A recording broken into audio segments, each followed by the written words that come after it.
Welcome everyone to YouTube channel formula machine.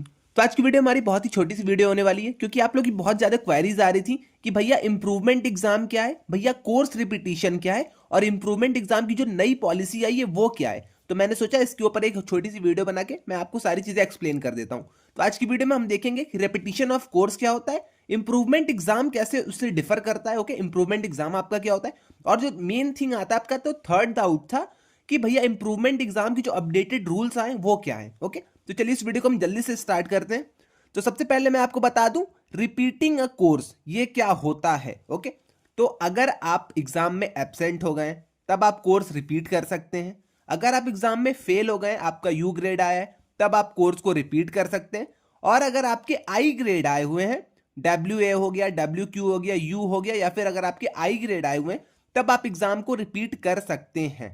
Okay, इतनी चीज I think आपको clear हो गई होगी। तो अगर आपको इन चारों में से कोई भी आपके ग्रेड आए हुए तब आप एग्जाम को रिपीट कर सकते हैं, मतलब उस कोर्स को आप रिपीट कर सकते हैं। अब मैं बताऊंगा वो कोर्स रिपीटिशन होता क्या है। ओके, तो ये तो पहली लाइन अपनी होगी, applicable for courses with W A, W Q, U और I grade. Okay, you can choose to repeat the course in single term or across multiple terms.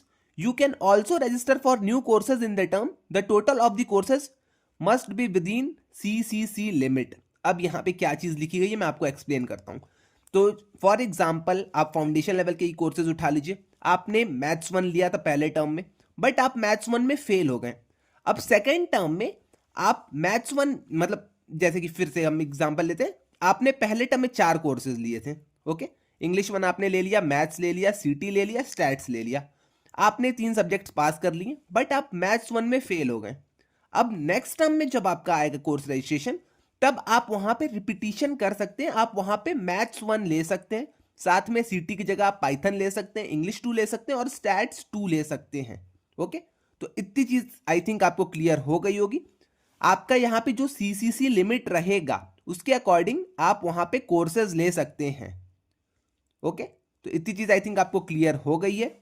आपको रिपीटिशन में मतलब सिंपल एक चीज आप बस समझ जाइए कि आपको रिपीट करना पड़ेगा। अगर आप फेल हुए हैं तो आपको रिपीट करना पड़ेगा, नेक्स्ट टर्म में आप रिपीट करिए या फिर उसके अगले टर्म में रिपीट करिए। यहाँ पे इन लोग को कोई भी उससे दिक्कत नहीं है। ओके, आपको उस कोर्स को रिपीट करना पड़ेगा, आपको सेम ही फीस देनी पड़ेगी। अब हाँ, क्योंकि कुछ लोग का डाउट रहता है भैया हमें फीस कितनी देनी पड़ेगी, तो आपको सेम फीस देनी पड़ेगी जो आपने पहले दी थी, वही सेम फीस आपको इस बार भी देनी है। ओके, अब ये चीज आई थिंक आपको क्लियर हो गई होगी। अब कुछ लोग का डाउट आता है भैया repeating a course for improvement ये क्या चीज है।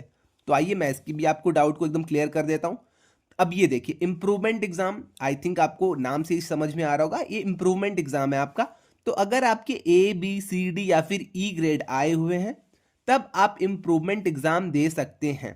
फॉर एग्जाम्पल जैसे कि मैंने आपको बताया था, एग्जाम्पल फिर से हम ले लेते हैं। इंग्लिश 1 आपने लिया था, स्टैट्स 1 लिया था, मैथ्स 1 लिया था और आपने सीटी लिया था। आपके सीटी में बहुत ही बेकार ग्रेड्स आए हैं। आप मान के चलिए कि आपके ई ग्रेड आए हुए हैं आपके सीटी में, और आपको अब अच्छा नहीं लग रहा, आपके और सारे सब्जेक्ट्स में अच्छे मार्क्स थे, तब आप वहां पे इंप्रूवमेंट एग्जाम दे सकते हैं नेक्स्ट टर्म में, और सीटी को अपने वहां पे रिपीट कर सकते हैं। ओके, तो इंप्रूवमेंट एग्जाम का रिपीटिंग आई थिंक आपको क्लियर हो गया होगा। इंप्रूवमेंट एग्जाम आई थिंक आपको क्लियर हो गया होगा। अब वही चीज यहां पे लिखी गई है, you can choose to repeat the course to improve the grades. ये आपका किस लिए होता है, ये आपका ग्रेड्स को इंप्रूव करने के लिए होता है। ओके, तो आपको अगर लग रहा है कि हाँ मुझसे गलती हो गई है, मैं उस एग्जाम में पढ़ नहीं पाया था, ओके, ये सारी चीजें अगर कभी भी होती हैं तो आप यहाँ पे इंप्रूवमेंट एग्जाम दे सकते हैं। बट यहाँ पे जो फीस रहेगी वो आपकी 2 टाइम्स लगेगी जो आपकी नॉर्मल फीस रहती है। ओके, तो अगर आपकी 2 के फीस है, 3 के फीस है, तो आप उसका दोगुना कर लीजिएगा, 4 के, 6 के, तो आपकी वैसी फीस लगने वाली है। ओके, तो यहाँ पे आपकी फीस डबल हो जाती है। अब कुछ लोग का ये भी डाउट रहता है कि भैया हमने इंप्रूवमेंट एग्जाम ले लिया है, मतलब हमें इंप्रूवमेंट एग्जाम देना है, अब क्या उसके साथ हम और भी सारे कोर्सेज ले सकते हैं क्या? 4 कोर्सेज हम ले लें, एक इंप्रूवमेंट ले लें? तो ऐसा नहीं कर सकते। टोटल आपके 4 कोर्सेज होने चाहिए, या फिर जैसी आपकी सीसीसी लिमिट है उस हिसाब से आपको कोर्स लेने पड़ेंगे। ओके, तो इतनी चीज आई थिंक आपको क्लियर हो गई होगी। यहां पे लिखा गया है course fee repeat for improvement courses will be double the normal fee. तो नॉर्मल फी जितनी भी आप पे करते हैं, अपने आप फाउंडेशन का मान लीजिए, अपने आप डिप्लोमा का मान लीजिए, बीएससी का मान लीजिए, जितनी भी आप नॉर्मल फीस पे करते हैं, अगर आपको उसके लिए रिपीट करना है तो आपको वहां पे दोगुनी फीस देनी पड़ेगी उसकी। ओके, तो ये दोनों चीजें आई थिंक आपको क्लियर हो गई होंगी। अब कुछ लोग का डाउट था भैया जो अपडेटेड रूल्स आए हैं इंप्रूवमेंट एग्जाम के वो क्या है। तो मैं आपको इतनी बड़ी लाइन की एक आपको समरी पहले ही दे देता हूं। तो इसमें साफ साफ लिखा गया है कि अगर आप फाउंडेशन लेवल के स्टूडेंट हैं तब आप फाउंडेशन लेवल के कोर्सेज को इंप्रूव कर सकते हैं, आप उसके इंप्रूवमेंट एग्जाम को दे सकते हैं। ओके, तो अगर आप फाउंडेशन लेवल में तभी आप फाउंडेशन लेवल का इंप्रूवमेंट एग्जाम दे पाएंगे, वरना आप वहां पे इंप्रूवमेंट एग्जाम नहीं दे पाएंगे, आपका सीजीपीए फ्रोज हो जाएगा। पहले हम लोग का रूल क्या था, पहले आईटीएम का रूल क्या था, देखिए मैं आपको बताता हूं। पहले आपका रूल था कि आप डिप्लोमा में गए, आप बीएससी डिग्री में गए, तब अगर आपको मन होता है कि अरे मैंने गलती कर दी थी, मैंने फाउंडेशन लेवल में अच्छा स्कोर नहीं किया था, मेरे सीजीपीए अब जाके थोड़े कम हो रहे हैं ओवरऑल वाले, तो आप वहां पे अपने बीएससी डिग्री में या फिर अपने डिप्लोमा में जाके अपने फाउंडेशन के कोर्सेज को रिपीट कर सकते थे। बट ये वाली चीजें अब बंद हो गई हैं। आपको अब कैसे भी करके फाउंडेशन लेवल में अगर आप हैं तो फाउंडेशन लेवल में ही अपने इंप्रूवमेंट एग्जाम को भी देना पड़ेगा। इतनी चीज आई थिंक आपको क्लियर हो गई होगी अब। ओके, तो वही यही तीनों चीज थी, ये तीनों चीज आई थिंक आपको क्लियर हो गई हैं। और हाँ, कुछ लोग का एक और डाउट रहता है यहाँ पे कि भैया 9 टर्म्स में हमें अपने फाउंडेशन लेवल को कंप्लीट करना पड़ता है, तो क्या अगर हम 10 टर्म में फाउंडेशन लेवल के कोर्सेज को इंप्रूव करें तो वो चलेगा? तो ऐसा बिल्कुल नहीं है। अगर आप 9 टर्म से ज्यादा लेते हैं तो फिर ये आप मतलब आपका जो ईमेल आईडी रहेगा वो डीएक्टिवेट हो जाएगा, आपको वहां से आपका रोल जो रहेगा स्टक कर दिया जाएगा, आपको यहां से डिग्री से निकाल दिया जाएगा। मेनली आप ये समझ जाइए। ओके, तो इतनी चीज आई थिंक आपको क्लियर हो गई होगी, तीनों चीजें आपको क्लियर हो गई होंगी। मेकअप एग्जाम के ऊपर मैंने वीडियो बना रखी है, तो अगर आपने मेकअप एग्जाम के ऊपर वीडियोस नहीं देखी हैं तो आप उसे भी एक बार जाके देख लीजिएगा।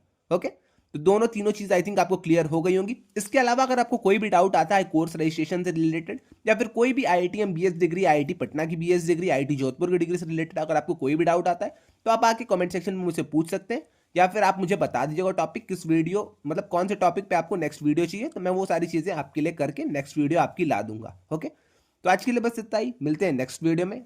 चैनल को सब्सक्राइब करते जाइएगा और वीडियो को लाइक करते जाइएगा। ओके, तो आज के लिए बस इतना ही, मिलते हैं नेक्स्ट वीडियो में। Till then bye bye.